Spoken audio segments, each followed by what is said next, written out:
You are an elite officer in the most terrifying military organization in human history. You dictate who lives, who starves, and who gets sent to the camps, genuinely believing you are the untouchable future of Europe. But your story doesn't end in victory. It ends in an American prison camp, listening to your own meticulous paperwork being used to sentence you to the gallows. From a 17-year-old fanatic to a condemned war criminal, this is your life as a German SS officer. Level 1. The SSB Werber. The applicant. You are 18 years old. It's 1938. You want to be elite. The regular army, the Wehrmacht, is for farm boys and factory workers. You want the black uniform. But you don't just sign a piece of paper. You are measured. Literally. Doctors measure the circumference of your skull, the distance between your eyes, the exact shade of your blonde hair. You must be at least 5'9". You have to produce an Ahnenpass, a genealogical passport proving you have absolutely no Jewish blood going back to the year 1750. You submit photos of your parents to prove they look Nordic. Out of 100 boys from your town who apply, 15 are accepted. You are one of them. You don't have a rank yet. You don't get paid. You get a shovel and a ticket to a labor camp for 6 months to prove you aren't afraid of blistered hands. You believe you are a god in the making. Level 2. The SS Junker. You pass the labor tests. Now you are an officer cadet. You are sent to the SS Junkerschule in Bad Tölz. It looks like a medieval fortress. They don't just teach you tactics. They are trying to strip away your religion, your empathy, and your individuality, replacing it entirely with loyalty to the Führer. You practice fencing. You ride horses. You run obstacle courses in the freezing rain while instructors fire live MG-34 machine gun rounds inches over your head. A cadet in your squad stands up too fast and is killed instantly. The instructors don't blink. They drag the body away and tell you to keep crawling. Weakness is a crime. You are taught that compassion is a biological defect. You graduate. They hand you your officer's dagger, inscribed with the words, Meine Ehre heißt Treue. My honor is loyalty. They also tattoo your blood type under your left armpit. It is a mark of brotherhood. Level 3. The SS Untersturmführer. Second Lieutenant. You are 21. It is late 1941. You are commanding a platoon in a Waffen SS Panzergrenadier Division on the Eastern Front. You wear the silver lightning runes on your collar. You make 220 Reichsmarks a month. You march into Russia, convinced you are physically and morally superior to the enemy. The Wehrmacht generals around you think you are poorly trained, arrogant, and dangerous. They are right. Your tactical doctrine is pure, unthinking aggression. When your platoon gets pinned down in a frozen forest outside Moscow, the army units pull back to flank. You don't. You order a frontal charge. You lose 20 of your 40 men in 10 minutes. You take the tree line, but your platoon is shattered. The Waffen SS takes wildly disproportionate casualties because retreating is considered ideological treason. You freeze in the snow, eating hardened bread, realizing your elite status just means you get to die first. Level 4. The SS Obersturmführer. First Lieutenant. You survived 2 winters in Russia. You are 23, but your eyes look 40. You are promoted, but you are pulled off the front lines. They say your ideological purity is needed elsewhere. You are assigned to an Einsatzgruppe, a mobile death squad operating in the conquered territories of Ukraine. There are no tanks here. No artillery barrages, just a ravine, a truck full of terrified, unarmed civilians, and orders. The propaganda back at the academy told you this was a heroic cleansing of the Reich. The reality is the smell of cheap diesel, screaming children, and the sickening sound of the firing squads echoing from the tree line. You realize this isn't war. It is an industrial slaughterhouse, and you are a butcher.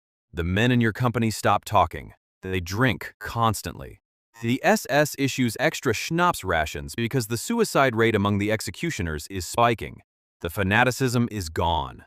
Only the alcohol and the horror are left. You ask to go back to the Russian meat grinder. Your request is denied. Level 5. The SS Hauptsturmführer. Captain. You are 26. You make 400 Reichsmarks a month. Your nerves finally broke in Ukraine, so they transferred you to the Allgemeine SS, the administrative branch. You sit at a wooden desk in the RSHA headquarters in Berlin. You wear a custom-tailored uniform. You don't hold a gun. You hold a fountain pen and a telephone. You are a middle manager in the bureaucracy of genocide. You coordinate train schedules. You receive memos from the camps complaining about the cost of the lethal chemicals. You calculate the exact daily caloric intake required to keep a slave laborer alive just long enough to build a V2 rocket part before they starve to death. It's 1,300 calories. You write that number on a spreadsheet. You stamp it. You send it. You go home, listen to Wagner on the phonograph, and kiss your wife. You have completely compartmentalized your soul. You are a murderer who never sees a drop of blood. Level 6. The SS Sturmbannführer. Major. You've transferred to the Gestapo. You don't wear a uniform anymore. You wear a heavy leather coat and a fedora. You are 30. You have the power of life and death over the civilian population of Munich. The local police defer to you. Even Wehrmacht colonels nervously stare at their boots when you walk into a restaurant. If you point your finger at someone and whisper the word defeatist, they disappear into the camp system. But your real enemy isn't the resistance. It's the men in your own building. The SS is a paranoid snake pit of rival intelligence agencies. The SD, the Kripo, the Gestapo, they all spy on each other. You spend 60% of your day compiling secret dossiers on your own colleagues. If a rival officer finds out your uncle read a communist newspaper in 1924, you will be destroyed. You trust no one. You don't sleep. You flinch when a door slams. Level 7. The SS Standartenführer. Colonel. It is late 1944. You are back in the Waffen-SS, commanding a regiment of 2,000 men. Except, you don't have 2,000 men. You have 600. Half of them are 17-year-old boys from the Hitler Youth, and the other half are ethnic Germans drafted from Romania who barely speak German. The sky is completely controlled by Allied fighter bombers. The Wehrmacht is collapsing. The army generals refuse to give you fuel, blaming the SS for dragging the country into the abyss. To keep your terrified teenagers fighting, you resort to pure terror. You hang army deserters from lampposts with piano wire. You hang a sign around a dead man's neck that reads, "I betrayed my nation." You order boys with bicycles and handheld Panzerfausts to charge columns of American Sherman tanks. You know it is completely, mathematically futile, but you swore an oath to Hitler personally. The machine has no brakes, so you drive it straight off the cliff. Level 8. The SS Obergruppenführer. General. You are 48. You are in the inner circle. You sit in a stolen chateau in Bavaria. The Reich is burning to the ground. The Soviets are blocks away from the Führer bunker in Berlin. Millions of Germans are dead, starving, or fleeing.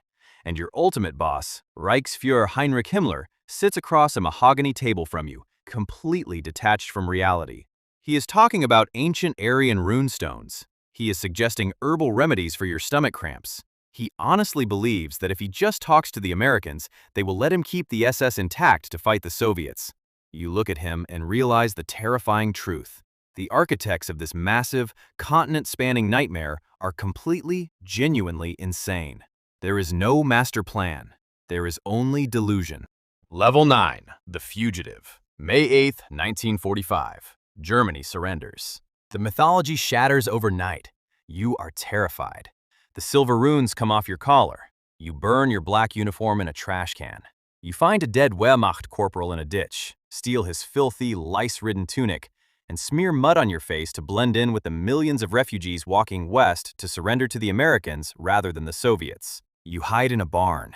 You take a hunting knife, heat the blade with a match, and grit your teeth, and brutally cut away the skin of your own left armpit, trying to cut away the blood-type tattoo. You pass out from the pain. Level 10. The Defendant. The Americans catch you at a checkpoint. They tell you to strip. They see the fresh, bloody, infected scar under your arm. They know exactly what it means. You aren't sent to a normal POW camp.